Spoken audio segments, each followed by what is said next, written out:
Happy Days, c'est une journée professionnelle avec des tables rondes organisées par l'ICEFAC. On a l'occasion de rencontrer différents acteurs de différents milieux, que ce soit l'événementiel, la communication. Il y a de nombreux enjeux de communication digitale dans le secteur du tourisme et de la culture et des loisirs. Aujourd'hui, c'est compliqué d'être performant au digital si on n'a pas une identité bien posée, un storytelling, des codes narratifs, des contenus, même une charte identitaire adaptée vraiment aux attentes des audiences. L'art est sans doute un moyen de créer du dissensus, c'est-à-dire de produire des images qui ne sont pas attendues et qui peuvent déranger, gratter ou générer la possibilité de se penser un petit peu différemment et en tout cas de trouver d'autres images qui peuvent correspondre à des choses qu'on a moins l'habitude de voir. Moi, ça me réconforte dans ce que je veux faire. Et effectivement, quand on parle du Hellfest, quand on parle de musique, quand je vois les vidéos, etc., je me dis bah ouais, c'est ça que j'ai envie de faire.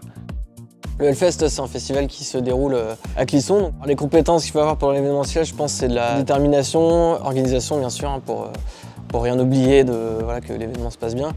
Et puis être assez sociable, aller vers les gens, savoir un peu se vendre, être plutôt actif et proactif. Le seul conseil que je puisse donner, c'est de continuer à cultiver ses doutes, continuer à creuser dans des espaces qui sont incertains.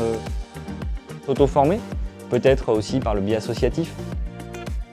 Choisir une cause, un secteur qui nous tient à cœur et d'allier un peu ce côté passion et travail qui en fait est un moteur incroyable. Ces événements, ils apportent beaucoup de choses. Moi, ils permettent de me conforter dans ma décision d'être allée au sein de l'ICEFAC. C'est aussi l'occasion pour nous de pouvoir avoir des pistes pour des stages, de créer du réseau, ce qui est hyper important, et surtout d'enrichir notre culture générale. Et d'avoir un sentiment de satisfaction quand je rencontre toutes ces personnes en me disant « Ok, j'espère être dans quelques années à leur place et pouvoir moi aussi parler de mon expérience et de mon évolution dans mon secteur d'activité ».